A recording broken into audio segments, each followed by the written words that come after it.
हमारा 11वां सवाल है, एक मुतवातिर असला किसका जिक्र किया गया? मुतवातिर असला का जिक्र किया गया। क्या दिया गया? कायदा दिया गया। कायदा 4.5 समर दे दिया गया और उसका रब्बा दे दिया गया। रब्बा क्या है? 13.5 समर है।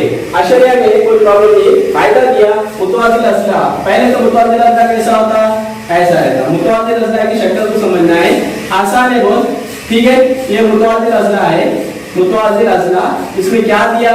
कायदा दिया। कायदा क्या दिया? कायदे को बी में से 4.5 समर दे दिया और इसमें क्या दिया गया? रब्बा दिया गया।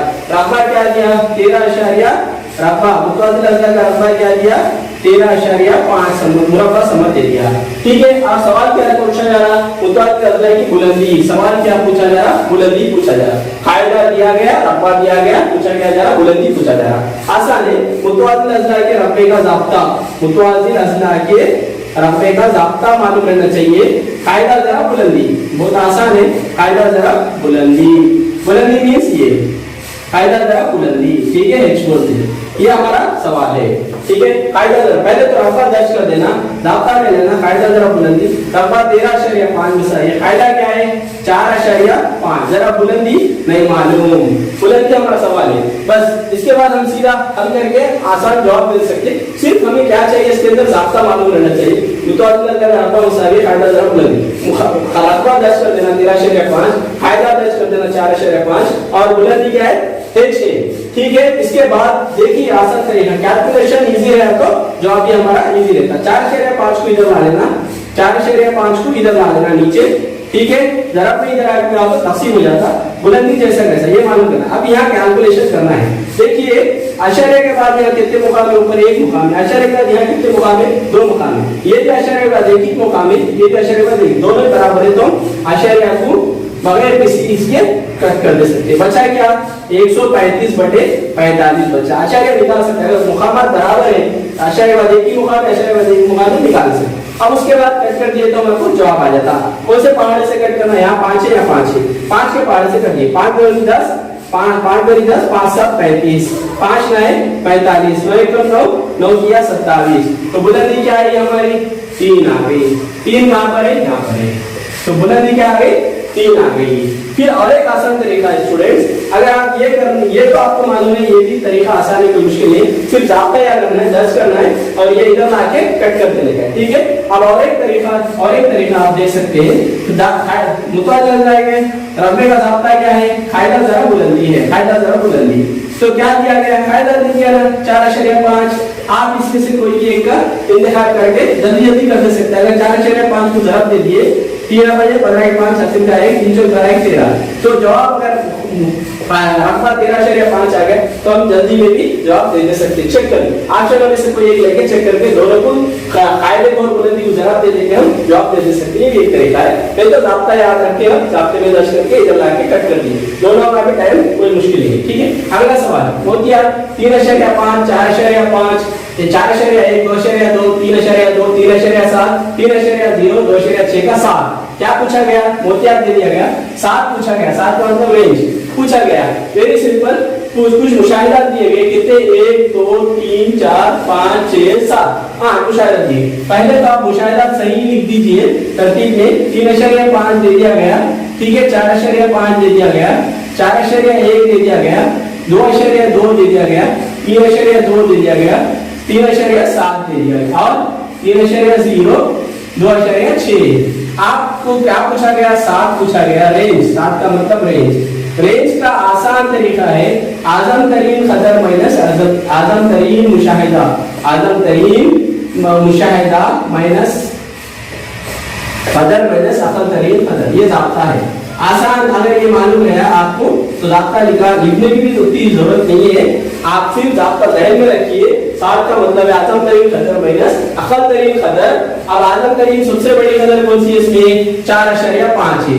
ये आजम तरीन खदर है। ठीक है, ये आजम तरीन है। अब अकल तरीन खदर कौन सी है? अकल तरीन खदर 2.2 है। अकल तरीन खदर कौन सी है? अकल तरीन 2.2 है। तो 4.5 में से आपको सिर्फ क्या करना है? 2.2 को तफरीक कर देने का है तो आपका 7 आ जाएगा। 5 - 2 3, 4 - 2 2, तो आपका जवाब है 2.3 पहला। आपका जवाब है 2.3। सिंपल। सबसे बड़ी कदर कौन सी है लेना, सबसे छोटी कदर कौन सी है। आप डायरेक्ट सवाल से नहीं ले सकते, बड़ी कदर छोटी कदर में से निकाल के आप जल्दी कर ले सकते हैं। ठीक है, अगला सवाल 13वां सवाल है, जेल में कौन सी मरकजी रुझान की पैमाइश नहीं है। सवाल क्या पूछ रहा, जेल में कौन सी मरकजी रुझान की पैमाइश नहीं है। तो ये शुमारियत का सवाल है। शुमारियत में हम देखें, हम कुछ मुशाहिदात का जायजा लेते हैं, तफसीली जायजा वो औसत में लेते हैं। तो औसत में मुशाहिदात का तफसीली जायजा मुशाहिदा किया जाता है, इसलिए ये मरकजी रुझान औसत है। इसी तरह वस्तानिया में भी हम मुशाहिदात लेते, मुशाहिदात लेके उसको मुशाहिदात का तफसीली जायजा लेते, तो ये भी वस्तानिया भी मरकजी रुझान है। इसी तरह बोलतानिया भी मरकजी रुझान है। ये डायरेक्ट सवाल है, हमको पूछा क्या जा रहा, कौन सा मरकजी रुझान की पैमाइश नहीं है, कौन सा नहीं है। जवाब में हम लिख दे रहे हैं सीधा सीधा 7 मरकजी रुझान की पैमाइश नहीं है। 7 मरकजी रुझान की पैमाइश नहीं है। सी रेंज 7 इस रेंज नहीं है। रेंज में हम मुशाहिदात का तफसीली जायजा नहीं लेते। इसी तरह से ये सिंपल सवाल है, नॉलेज बेस है। जेल में कौन सी मरकजी रुझान की पैमाइश नहीं है बोले तो औसत है, वस्तानिया भी है, नहीं है पूछा जा रहा, इसीलिए हम 7 का इंतखाब कर रहे हैं। इसी रेंज के 7 मरकजी रुझान की पैमाइश नहीं है। अगला सवाल, जेल में कौन सा कोई कयास नहीं है। क्या पूछा जा रहा, कयास का वक़ू नहीं है, कयास का वक़ू नहीं है, यहाँ भी नहीं पूछा जा रहा। तो सवाल का हल क्या है, आसान तरीका है। कयास का वक़ू का एक लिमिट है, कयास के वक़ू की एक हद है। कयास का वक़ू कभी भी 0 से 1 के दरमियान रहता, 0 से 1 के दरमियान रहता। ये बात याद रखना बस, ना ही 0 से छोटा रहता, ना ही 1 से बड़ा रहता।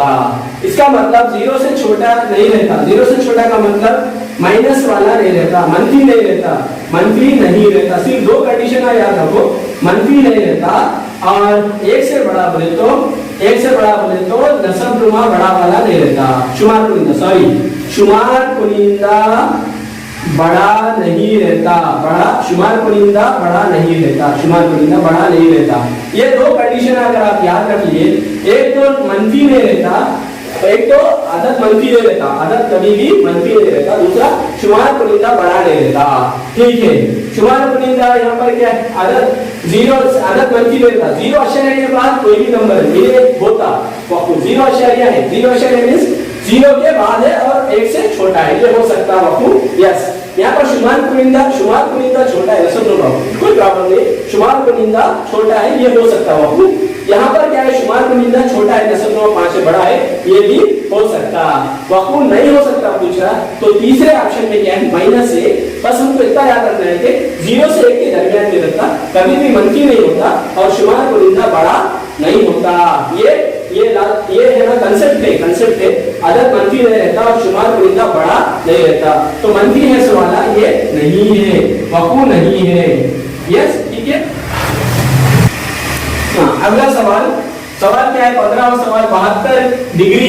72 ये क्या है, डिग्री है। 72 डिग्री की कदर नीम खुदरी पैमाने में होगी। 72 डिग्री को दर्जे को क्या करना है, हमारे को पाई की शक्ल में लाना है। आसान तरीका है, दर्जे को पाई की शक्ल में 72 डिग्री को पाई की शक्ल में लाना है। किस तरह से लाना है, आप जवाब से सवाल की तरफ भी जा सकते हैं, तो सवाल से जवाब की तरफ भी जा सकते हैं। ठीक है, मैं 2 ही तरीके बताया तो आपको। पहले तो आपको दिया क्या गया, 72 डिग्री दिया गया, पूछा क्या जा रहा, पाई की शक्ल में, पाई/2, 2π/5, पाई/3 या पाई/5, ये शक्ल में लाना है। इसको क्या बोलते हैं, नीम खुदरी पैमाना बोलते हैं। ठीक है, बहुत आसान है। 72 को क्या करना, पाई/180 कर देना, पाई से ज़रब देना और 180, 2 भी खतरे बराबर है। असल में पाई क्या है, पाई को हम 180 दर्जे भी ले सकते हैं। पाई का मतलब है इल्म मुसल्लिस में 180, तो हम जो अदद से ज़रब दे रहे हैं वही अदद से तक़सीम भी करें।